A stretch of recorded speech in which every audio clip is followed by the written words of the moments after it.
I was somewhere on Route 28 through the Adirondacks when the blizzard hit without warning. I had left Albany 3 hours earlier, heading north to my parents' cabin near Tupper Lake for Christmas, and the forecast had called for light snow, nothing serious. They were wrong. By the time I crossed into the mountains, the sky had turned the color of old iron, and the first flakes were coming down thick and fast. Within 15 minutes, I couldn't see past my headlights. The road was narrow, winding, flanked on both sides by dense pine forest that pressed in like walls. I kept my speed down to 20 miles per hour, gripping the steering wheel so hard my knuckles ached. The windshield wipers were working overtime, scraping back and forth in a hypnotic rhythm that did nothing to clear the glass. Snow piled up faster than they could move it. I leaned forward, squinting, trying to make out the faint yellow line that marked the center of the road. It was useless. Everything was white. Then I saw the brake lights. A cluster of red glows appeared ahead, hazy through the storm, and I eased my foot onto the brake. My tires slid a little before catching, and I came to a stop about 20 feet behind a big black SUV. Behind me, I heard the crunch of snow as another car pulled up, then another. Within minutes, we were all stuck in a line, engines idling, going nowhere. I sat there for the first half hour with the radio on, flipping through stations. Most of them were static. I caught a fragment of a weather alert, something about road closures and whiteout conditions, but the signal died before I could hear the rest. I tried my phone. No service. The battery icon blinked at me, 42%. I turned the screen off to conserve it. The SUV ahead of me had its hazards on, twin red blinks that pulsed through the snow like a heartbeat. I watched them for a while, counting the flashes, trying to distract myself. 1, 2, 1, 2. Hypnotic. Useless. I thought about getting out, walking up to see if anyone knew what was happening, but the wind was howling outside, and the temperature gauge on my dashboard read -8 degrees Fahrenheit. I stayed put. By the second hour, I realized this wasn't going to clear up anytime soon. The snow was coming down in sheets now, thick and relentless, piling up on my hood and burying my side mirrors. I could barely see the SUV anymore, just vague red smudges in the white. I started doing the math in my head. Quarter tank of gas. Maybe 3 hours of running the engine before I'd be empty. I couldn't afford to keep the heat on full blast. I had to ration it. So I started a rotation. 10 minutes with the engine on, heat cranked to maximum. Then I'd shut it off and let the cabin go cold for 45 minutes. It was brutal. The moment the engine cut, the temperature inside plummeted. My breath turned visible, clouding in front of my face. I pulled my coat tighter, tugged my wool hat down over my ears, shoved my hands into my pockets. It didn't help much. The cold seeped in through the windows, through the floorboards, settling into my bones like ice water. The Adirondacks are beautiful in the summer. In the winter, during a blizzard, they're a tomb. The forest on either side of the road was completely black, an impenetrable wall of pines weighted down with snow. No movement, no sound except the wind. I couldn't see more than a few feet in any direction. It felt like the world had shrunk down to the inside of my car and the vague shapes of the vehicles around me. I wasn't alone, technically. There were at least a dozen cars stranded on this stretch of road, but it felt like I was. Most of them had turned their lights off to save battery, and their windows were fogged up or covered with snow. I couldn't see inside any of them. For all I knew, they were empty, abandoned. The thought made my stomach twist. I checked my phone again. Still no signal. Battery down to 38%. I turned it off completely and tossed it onto the passenger seat. Then I just sat there, staring out at the storm, listening to the wind scream against the glass. That's when I noticed the car to my right. It was an old pickup truck, maybe from the 90s, buried almost to the door handles in snow. Dark blue or black, hard to tell in the storm. The windows were completely opaque, frosted over on the inside from condensation. I couldn't see if anyone was in there, but someone had to be, right? You don't just abandon your vehicle in the middle of a blizzard on a mountain road. I stared at it for a long time, trying to see through the frost, looking for movement, for the glow of a phone screen, anything. Nothing. The truck just sat there, silent and dark, slowly disappearing under the snow. It looked like a corpse. That's the thought that came to me, unbidden and horrible. It looked like something dead. I forced myself to look away, focusing instead on the SUV ahead. The hazard lights were still blinking. 1, 2, 1, 2. At least that was proof of life. Someone in that vehicle was still conscious enough to keep the hazards on. That was something. But the silence was getting to me. It wasn't natural. Even in a snowstorm, you'd expect to hear something. Engines running, doors slamming, people talking, shouting, trying to figure out what to do. But there was nothing. Just the wind. Just the endless howl of it, battering against my car like it was trying to get in. I thought about my parents, probably sitting by the fire at the cabin, wondering where I was. They'd be worried by now. I was supposed to have arrived hours ago. But there was nothing I could do. No way to reach them. No way to let them know I was okay. Assuming I was okay. Assuming this was going to end. My next engine cycle was coming up. I checked the time on the dashboard clock. 11:47 p.m. I'd been sitting here for almost 4 hours. 4 hours of rotating between freezing and slightly less freezing. My legs were stiff. My back ached.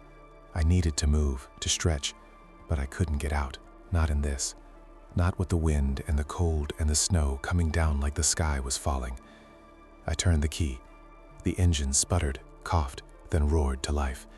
Heat blasted from the vents, glorious and immediate. I held my hands up to them, letting the warmth flow over my numb fingers. 10 minutes. That's all I had.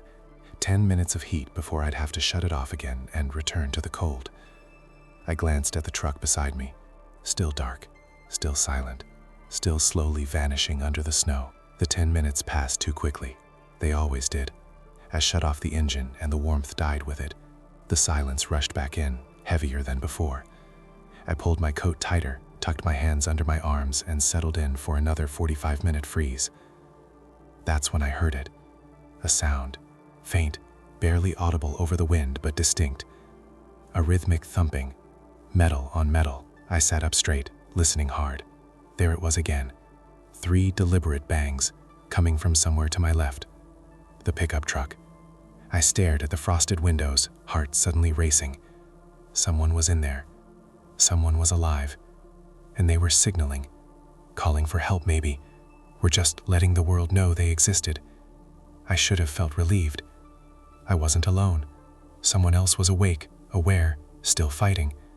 But instead, a chill ran down my spine that had nothing to do with the cold. There was something about those 3 bangs. Something methodical, not frantic, not desperate, just steady, deliberate, purposeful. I waited, breath held, straining to hear more. Nothing, just the wind. I counted to 60 in my head, then to 60 again. Still nothing. Maybe I'd imagined it. Maybe it was just the wind knocking something loose, a piece of ice falling, the storm playing tricks. But I knew what I'd heard. 3 bangs. Metal on metal.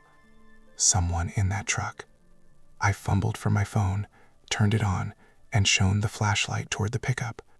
The beam barely penetrated the storm, scattering off the snowflakes like tiny mirrors, but I could make out the shape of the vehicle, the frosted windows, the snow piled high on the roof and hood. Nothing moved, no light inside, no shadow passing behind the glass. I kept the light on it for a full minute, waiting for something, anything.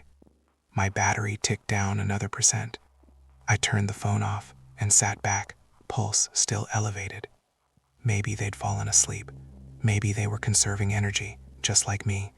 Maybe they'd banged on the door out of frustration and were now sitting in the dark, shivering, waiting for rescue. That made sense. That was logical. But I couldn't shake the feeling that something was off. The way the truck sat there, so still, so silent, even after making noise, like it was watching me. I told myself I was being ridiculous. It was a vehicle, an inanimate object. It couldn't watch anything.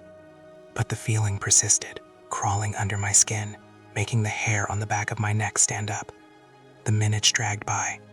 I checked the dashboard clock obsessively. 5 minutes left until I could start the engine again. 4, 3. The cold was unbearable now, seeping into my chest.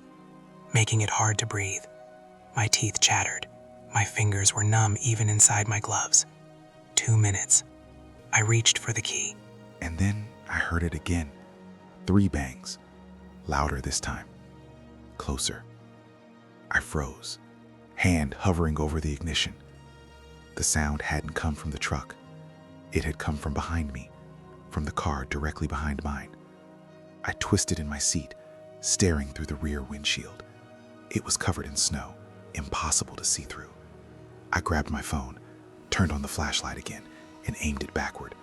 The beam illuminated swirling snow, the vague outline of a sedan, dark blue or gray. The windows were fogged up. I couldn't see inside. 3 more bangs, definitely from that car. Someone knocking on their door or their window or their dashboard. The same rhythm, the same deliberate spacing. And then the car to my left, the pickup truck, responded. 3 bangs, identical, methodical. My stomach dropped. They were communicating. I sat there, paralyzed, listening. The wind howled. Snow battered the windows. And then, from somewhere further back in the line, another set of 3 bangs. Then another, and another. Vehicles up and down the stranded convoy, hidden in the storm, all responding to each other in perfect rhythm. 3 bangs. Pause. 3 bangs. Pause. 3 bangs. It wasn't random. It wasn't coincidence. It was coordinated, deliberate, like Morse code, but simpler, more primal. I tried to rationalize it. Maybe it was just people trying to stay connected, to remind each other they weren't alone, a way of maintaining morale, solidarity in survival. That had to be it. That made sense. But then, why did it feel so wrong? Why did the sound make my skin crawl? Why did I want to start my engine and drive, plow through the snow, ram the SUV ahead of me if I had to, just to get away from here? I forced myself to breathe, in through the nose, out through the mouth, slow, steady. I was panicking. The isolation was getting to me, the cold, the darkness. My mind was playing tricks, turning something benign into something sinister. The banging stopped. Silence returned, thick and oppressive. I waited, counting heartbeats, straining to hear more. Nothing. Maybe it was over. Maybe they'd finished whatever bizarre ritual that was and gone back to waiting. I turned the key and started the engine. Heat poured from the vents. I cranked it to maximum, holding my hands up to the flow, trying to stop shaking. But I wasn't shaking from the cold anymore. I glanced at the SUV ahead of me. The hazard lights were still blinking. 1, 2, 1, 2. Steady, reliable, normal. I focused on them, using them as an anchor. As long as those lights kept blinking, everything was okay. Everything was fine. But I couldn't stop thinking about the banging, the rhythm, the coordination, and the question that kept circling in my mind. Who was organizing it?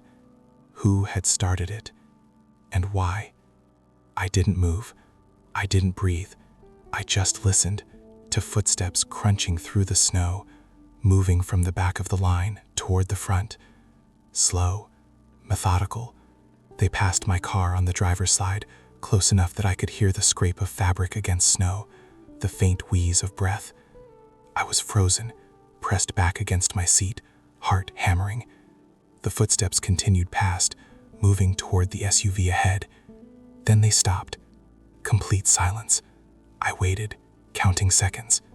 10, 20, 30.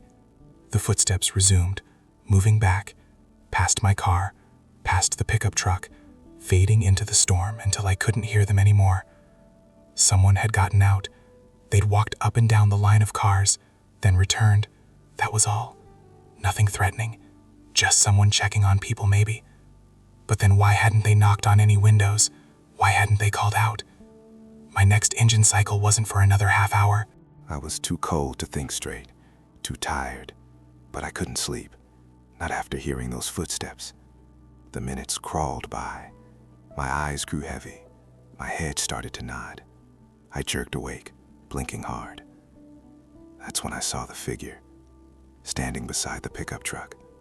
Just a silhouette, black against the white, barely visible through the snow. Tall, still, facing my car. I stopped breathing. The figure didn't move, didn't wave, just stood there, watching me. I couldn't make out any details. No face, just a shape. We stayed like that for what felt like hours, but was probably only a minute. And then it moved. Not toward me, not away. It just turned and walked toward the back of the line. The same slow, methodical pace. Within seconds, it was swallowed by the snow, gone like it had never been there. I was shaking, not from the cold, from fear. I started the engine even though it wasn't time yet. I needed light. I flipped on the headlights, and they cut through the storm, illuminating the SUV ahead, the wall of snow beyond. Nothing. No figure. No footprints. Just white.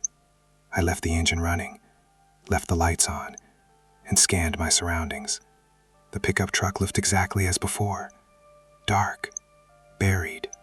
Silent. No sign anyone had been out there. But I'd seen it. The figure.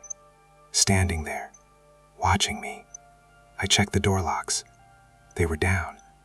I pressed them again, hearing the solid thunk. Locked. Secure. Safe. The headlights stayed on for 10 minutes. I was burning through gas, but I couldn't bring myself to turn them off. Finally, reluctantly, I switched them off. The darkness rushed back in. I kept the engine running, kept the heat on, and stared out at the storm. That's when I noticed something strange. The SUV's hazard lights had stopped blinking. I leaned forward.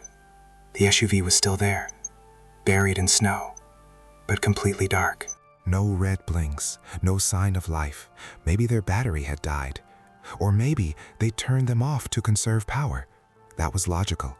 But the timing bothered me. The lights had been on since I'd arrived, constant, reliable. And now, right after I'd seen the figure, they'd gone dark. I glanced at my fuel gauge. A little over an eighth of a tank left. I had to shut it off. Had to conserve what little I had. I turned the key. The engine died. The silence crashed down. I sat there, shivering, listening, waiting, praying that morning would come and this nightmare would end. The banging started again at 2:47 a.m. 3 bangs from the sedan behind me, 3 bangs from the pickup truck, 3 bangs from somewhere further up the line. And this time they didn't stop. They kept going, spreading through the convoy, vehicle after vehicle joining in. 3 bangs, pause, 3 bangs, over and over, echoing through the storm, surrounding me. I pressed my hands over my ears, but I could still hear it. The vibrations traveled through my seat, into my bones. It wasn't loud. That was the worst part. It was soft, deliberate, patient, like a heartbeat. And between the bangs, I heard voices, faint, distorted by the wind, chanting something rhythmic and low, rising and falling in perfect time with the banging. I grabbed my phone, 21% battery, no signal. I turned on the flashlight and aimed it out the driver's side window. The pickup truck's door was open, just a crack. Not enough to see inside, but open. It hadn't been open before. I was sure of it. And something was moving inside, a shadow, shifting in the darkness. I swung the light to the rear window. The sedan behind me was the same, door ajar, movement inside, dark shapes pressing against the fogged glass. I was hyperventilating. I forced myself to slow down. This was mass panic. Cabin fever. People losing their minds after being trapped too long. But the banging continued, and the chanting grew louder, and the doors kept opening, one by one, all down the line. Dark figures emerging from the vehicles, tall, thin, moving with that same slow, deliberate pace, gathering between the cars, forming a circle, around my car. I killed the flashlight. My heart was pounding. I crouched down in my seat, trying to make myself small. The locks were down. They couldn't get in. I was safe. The banging stopped. The chanting stopped. Complete silence. I waited, curled up, shaking. Minutes passed. 5, 10. I slowly raised my head, peeking over the dashboard. They were standing in a circle around my car. 10, maybe 12 figures, just silhouettes, motionless, facing inward, facing me. I ducked back down. This wasn't real. This couldn't be real. Hypothermia. I was freezing to death and my brain was shutting down. But I could feel them, their presence, all of it focused on me. And then they began to move, circling, moving around my vehicle in perfect synchronization, clockwise, slow, deliberate, silent, except for the crunch of footsteps and snow. Around and around, a ritual, and I was at the center. One of them stopped, right beside my driver's side window. I could see it in my peripheral vision, pressed close to the glass, not touching, just standing there, inches away. I didn't look. I kept my eyes forward, staring at the dashboard, but I could feel it, watching me. Then it moved, its hand raised and pressed against the glass. I heard the faint squeak of skin on cold surface. 5 fingers spread wide, human almost. The hand stayed there for a moment, then began to move, dragging across the glass, slow, deliberate, drawing something. When it finally pulled away, the footsteps moved on. The figure rejoined the circle. I lasted another 3 laps before I broke. I turned the key, started the engine, cranked the heat, and flipped on the headlights. The circle was gone. The space was empty. Just snow. Just wind. Just the silent line of buried vehicles. I stared out at the emptiness, breath coming in ragged gasps. Had they been real?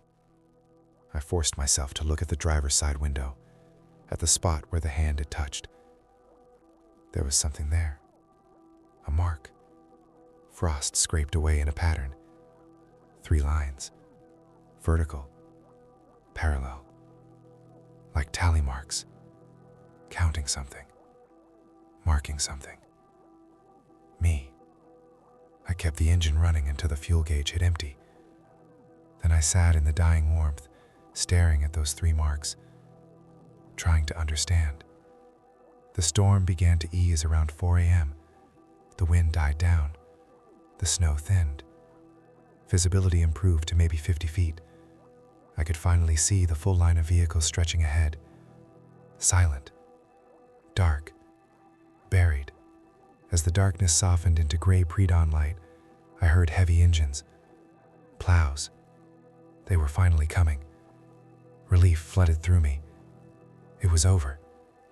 The first plow appeared around the curve, orange lights flashing, blades scraping asphalt. Behind it came police cars, an ambulance, a fire truck, emergency vehicles working their way down the line. I watched them approach, moving from car to car. I saw doors opening, people emerging, stumbling, wrapped in blankets, alive. The plow reached the SUV ahead and stopped. 2 officers got out and approached. One knocked. No response. They tried the door. It was unlocked. They opened it and looked inside. I saw the officer's posture change. Saw him step back, reach for his radio. Saw his partner lean in, then quickly pull away. Something was wrong. By the time they reached my car, my stomach was in knots. An officer knocked. I rolled down my window. Are you okay? His face was pale, strained. Yes. What's wrong with the other cars? He didn't answer, just said, "We need you to step out, please." I nodded and opened the door. He helped me out, guided me toward an ambulance. I glanced back at the line of cars. EMTs were loading stretchers, covering things with sheets. The officer wouldn't let me stop. "What happened to them?" I asked. "We're still assessing," he said. "Did they freeze? Carbon monoxide?" He didn't answer. A paramedic wrapped a thermal blanket around me, checked my vitals. While she worked, I watched the scene. More body bags. I counted them. 7, 8, 9. From a convoy of maybe 15 vehicles. "The others," I said to the officer. "What happened to them?" He exchanged a glance with the paramedic. She shook her head. He looked back at me, and I saw fear in his eyes. "We're not sure yet, but you're safe now." They loaded me into the ambulance. As they closed the doors, I caught one last glimpse of my car, the driver's side window, the 3 marks. An officer was photographing them. The ambulance pulled away, carrying me down the mountain, away from that frozen road and the silent vehicles and whatever had happened in the darkness. I wanted to feel relief, but all I felt was numb, because I knew what the officers didn't. I knew what had wanted between those cars. I knew what had marked my window, and I knew I'd been chosen, measured, counted, but for some reason, I'd been spared. The question that haunts me still is why? Why me? What made me different? What saved me? Or worse, what if I wasn't spared at all? What if those 3 marks weren't a count, but a warning, a promise? I never got answers. The official report called it extreme cold, carbon monoxide, hypothermia. They said the survivors were lucky, but I see the way the officers looked at my window. I remember the fear in their eyes, and sometimes late at night, when the wind howls and the temperature drops, I hear it again.